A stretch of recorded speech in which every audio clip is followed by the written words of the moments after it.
আজি আমাৰ ইয়াত হেল্থ চেকআপ কেম্প এটা চলি আছে।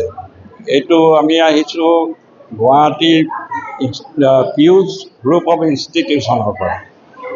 আমাৰ বেলেগ বেলেগ ডিপাৰ্টমেণ্টৰ মানুহবিলাক আহিছে, আমি ডক্টৰসকল আহিছোঁ আৰু ইয়াত ড্ৰিমলেণ্ড স্কুলত আমি কেম্প কৰিছোঁ আৰু আমাৰ জেনেৰেল হেল্থ চেকআপ যিবিলাক কৰিব লাগে এইখিনি কৰাৰ উপৰিও আমি ব্লাড টেষ্ট কৰাইছোঁ। ব্লাডৰ কিছুমান চুগাৰ, হিমগ্ল'বিন এইবিলাক আমি ইয়াত টেষ্ট কৰাইছোঁ আৰু ফিজিঅ'থেৰাপিৰ আমাৰ মানুহবিলাক আহিছে। ফিজিঅ'থেৰাপি ডিপাৰ্টমেণ্টৰ মানুহ আহিছে। যাক ফিজিঅ'থেৰাপি লগা হয় তেনেকুৱা পেচেণ্টক আমাৰ ফিজিঅ'থেৰাপি এডভাইচ দিয়া হৈছে। চকুৰ ডিপাৰ্টমেণ্টৰ মানুহ আহিছে। চকুৰ ডিপাৰ্টমেণ্টৰ আমাৰ পৰীক্ষা বিশেষকৈ আমাৰ ৰিফ্ৰেকশ্যনটো চোৱা হৈছে। এইখিনিয়ে আমাৰ ইয়াত মেইন হেল্থ চেকআপ কেম্পৰ। আজিকালি মানুহে অলপমান বুজা হৈছে। আগতে এইবিলাকত ইমান ফিজিঅ'থেৰাপিটো পপুলাৰ হোৱা নাছিলে, কিন্তু আমি দেখিছোঁ যে ডক্টৰসকলেও আজিকালি এডভাইচ কৰে ফিজিঅ'থেৰাপিটো বহুত ক্ষেত্ৰত, বিশেষকৈ পেইন পেচেণ্টবিলাকৰ, জইণ্ট পেইন এনেকুৱাবিলাকৰ ফিজিঅ'থেৰাপিৰ যিটো উপকাৰিতা এইবিলাক মানুহে বুজি পাইছে আৰু আমি দেখিছোঁ যে ৰেচপন্স ভাল হৈছে।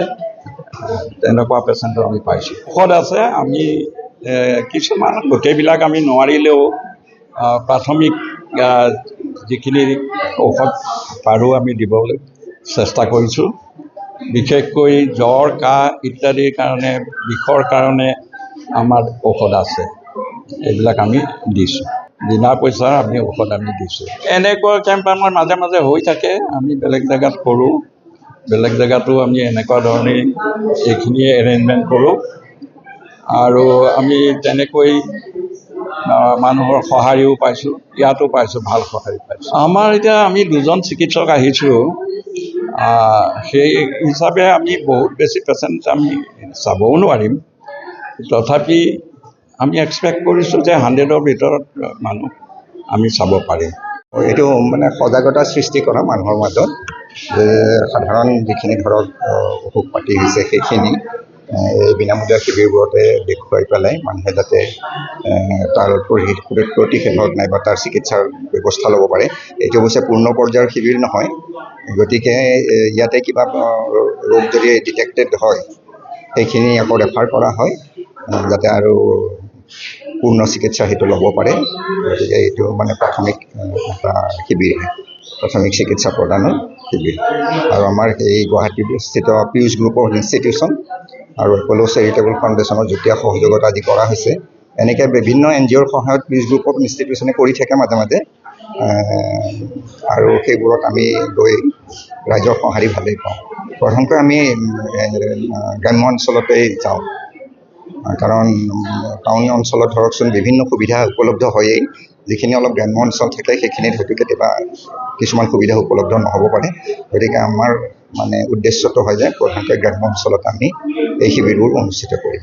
আমি আগতে যিটো কৈছোঁ, মানে কোনো বিশেষ যদি ধৰক ৰোগ ধৰা পৰে তেতিয়াহ'লে আমি সেইবোৰ ৰেফাৰ কৰাৰ ব্যৱস্থা কৰিবলৈ দিওঁ বা তেওঁলোকক পৰামৰ্শ দিওঁ। এনেকুৱা আজি আমি এতিয়ালৈ চোৱা চিকিৎসাৰ ভিতৰতে বিভিন্ন পৰ্যায়ৰ ৰোগী আহিছে। কিছুমান ধৰক ডায়েবেটিক ৰোগীও আহিছে। আমি ইয়াতে ডায়েবেটিছৰ মানে প্ৰাথমিক যিটো পৰীক্ষা ব্লাড চুগাৰ সেইটো কৰিছোঁৱেই, তাতেও ডিটেক্টেড হৈছে। কিছুমানে চিকিৎসা লৈও আছে, তেওঁলোকক ফাৰ্ডাৰ বিশেষজ্ঞৰ দ্বাৰা আৰু চিকিৎসা কৰাবৰ কাৰণে আমি পৰামৰ্শ আগবঢ়াইছোঁ।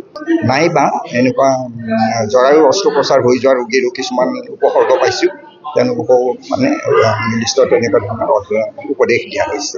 ফ্ৰী ট্ৰিটমেণ্ট মানে আমি প্ৰাথমিক পৰ্যায়ৰ ঔষধখিনি ইয়াতে যিখিনি উপলব্ধ হয় আমি তেনেকুৱা সেইখিনি দিছোঁ। বাকী আৰু অকল মানে তেওঁলোকৰ দীঘলীয়া চিকিৎসাৰ আমি ইয়াত সুবিধা দিব নোৱাৰোঁ। গতিকে যিখিনি প্ৰথম 2-4 দিনৰ ঔষধ আমি ইয়াত দিবলৈ চেষ্টা কৰিছোঁ। ধৰক জ্বৰ, চৰ্দি, কাহ নাইবা পেলুৰ ঔষধ নাইবা গাৰ বিষৰ ঔষধ নাইবা গেষ্ট্ৰাইটিছ বা তেনেকুৱা প্ৰব্লেমৰ কাৰণে যিবোৰ ঔষধ সেইখিনি আমি আনিছোঁ আৰু সেইখিনি আমি তেওঁলোকক 2-4 দিনৰ কাৰণে দিবলৈ চেষ্টা কৰিছোঁ। নিৰোগী হৈ থাকিবলৈ আমি তেওঁলোকক সেই সজাগতাটো সৃষ্টি কৰাটো আমাৰ লক্ষ্য। যেনে মানে যিটো সহজ স্বাস্থ্যবিধি কিছুমান মানি চলিবলগীয়া, যেনে পৰিষ্কাৰ পানী ব্যৱহাৰ কৰিব লগা নাইবা আঁঠুৱাৰ ব্যৱহাৰ কৰিবলগীয়া, বিভিন্ন যাতে ৰোগৰ পৰা আমি আঁতৰি থাকিব পাৰোঁ ৰোগ নোহোৱাকৈ, নাইবা ফিজিঅ'থেৰাপিটো ইয়াতে গুৰুত্ব দিয়া হৈছে। যিহেতু পিউচ গ্ৰুপ অফ ইনষ্টিটিউশ্যনৰ এখন মানে ফিজিঅ'থেৰাপি বহুত পুৰণি কলেজ গুৱাহাটীৰ, গতিকে ফিজিঅ'থেৰাপিষ্ট সকলো আহিছে, তেওঁলোকে সেই ফিজিঅ'থেৰাপিৰো ইয়াত যথেষ্ট মানে গুৰুত্বটো উপলব্ধি কৰাবলৈ চেষ্টা কৰিছে। তেওঁলোকে নিশ্চয় দিব। বিভিন্ন ধৰক উপসৰ্গ লৈ যদি আহে বিভিন্ন ৰোগী, ফিজিঅ'থেৰাপিটো বিশেষকৈ কাৰোবাৰ কোনো অক্ষমতা থাকিলে নাইবা কাৰোবাৰ কোনো যদি শাৰীৰিক অক্ষমতাই নহয়, গাৰ বিষ নাইবা জইণ্ট পেইন এইবোৰ যদি থাকে, সেইবোৰৰো আৰোগ্য কৰিবলৈ বা সেইবোৰৰো প্ৰিভেনশ্যন বা প্ৰতিষেধকৰ কাৰণে ফিজিঅ'থেৰাপিষ্টসকলে ইয়াত উপদেশ প্ৰদান কৰিব। হয়, এইবোৰ আজিকালি লাইফষ্টাইল ডিজিজ বুলিয়ে ক'ব লাগিব। মানুহৰ মানে বিভিন্ন ধৰণৰ আজিকালি খাদ্যাভ্যাস নাইবা শ্ৰমৰ প্ৰতি অনীহা, এই ধৰণৰ কাৰণেই ষ্ট্ৰ'ক হৈ পেলাই হয়তো কিছুমান মানুহৰ পেৰালাইচিছ হ'বগৈ পাৰে, নাইবা হাৰ্ট এটাক হ'বগৈও পাৰে। উচ্চ ৰক্তচাপ নাইবা ডায়েবেটিছ আদি ৰোগৰ সংখ্যা দিনে দিনে বাঢ়ি গৈছে, আৰু এইবোৰ মানে লাইফষ্টাইল ডিজিজ বা জীৱনশৈলীবোৰটোৰ কাৰণে আমাৰ সমাজত বেছিকৈ দেখিবলৈ পোৱা গৈছে। বিভিন্ন খাদ্যাভ্যাসৰ কাৰণেও হ'ব পাৰে, যেনে সৰুৰে পৰাই বহুত ল'ৰা ছোৱালী দেখা যায় যে সৰুৰে পৰাই অতি ফেটি, তেওঁলোক যথেষ্ট শকত নাইবা বহুত জাংক ফুড খায় বা কিবা কিবি খায় তেনেধৰণৰ। গতিকে এই যে আগতে এইবোৰ ডিজিজ হয়তো কিছু বয়সীয়া মানুহৰো হৈছিল, এতিয়া দেখা যায় যে ডেকা মানুহৰো হয়তো আপোনাৰ উচ্চ ৰক্তচাপেই নহয়, কেতিয়াবা আনকি মায়োকাৰ্ডিয়েল ইনফাৰ্কশ্যন বা হাৰ্ট এটাকো দেখা যায়। ইয়াতে বিনামূলীয়া স্বাস্থ্য শিবিৰ চলি আছে, আৰু এইটো বেছিকেলি আপোনাৰ গুৱাহাটী পিউচ গ্ৰুপ অফ ইনষ্টিটিউশ্যনৰ ফালৰ পৰা আমাৰ NGOৰ সহযোগত, এপ'ল' চেৰিটেবল ফাউণ্ডেশ্যনৰ সহযোগত বিনামূলীয়া স্বাস্থ্য শিবিৰ পতা হৈছে। আৰু এই স্বাস্থ্য শিবিৰৰ বেছিকেলি মেইন লক্ষ্য হ'ল যে আমাৰ যিবিলাক গাঁও অঞ্চল আছে, গাঁও অঞ্চলৰ স্বাস্থ্য সজাগতা সম্পৰ্কে সজাগতা অনুষ্ঠিত কৰা, তাৰপিছত কিছুমান মাৰাত্মক ৰোগ আছে সেইবিলাক আমি নিৰ্ণয় কৰা, স্ক্ৰিনিং কৰা, আৰু বিভিন্ন ধৰণৰ ৰোগ প্ৰতিৰোধৰ ক্ষমতা যাতে বৃদ্ধি পায় তাৰ কাৰণে প্ৰিভেনশ্যন কৰা। ইয়াতে আপোনাৰ বিনামূলীয়া চুগাৰ পৰীক্ষা, যিটো ডায়েবেটিছ বুলি কয়, ডায়েবেটিছ স্ক্ৰিনিং, আৰু হাইপাৰ টেনশ্যন নাইবা হাই প্ৰেছাৰ বুলি কয় যাক, হাই প্ৰেছাৰ স্ক্ৰিনিং কৰা, চাব পৰা, বিনামূলীয়া ঔষধ বিতৰণ কৰি আছে। তাৰপিছত আপোনাৰ ফিজিঅ'থেৰাপিৰ এছেছমেণ্ট কৰি আছে, যদি কাৰোবাৰ পেইন হৈ আছে, পেইনটো কিহৰ কাৰণে হৈ আছে তাৰ এছেছমেণ্ট লৈ আছে, আৰু তাক কি এক্সাৰচাইজ দিব পৰা যায় তাৰ এক্সাৰচাইজ প্ৰেছক্ৰিপশ্যন কৰি আছে।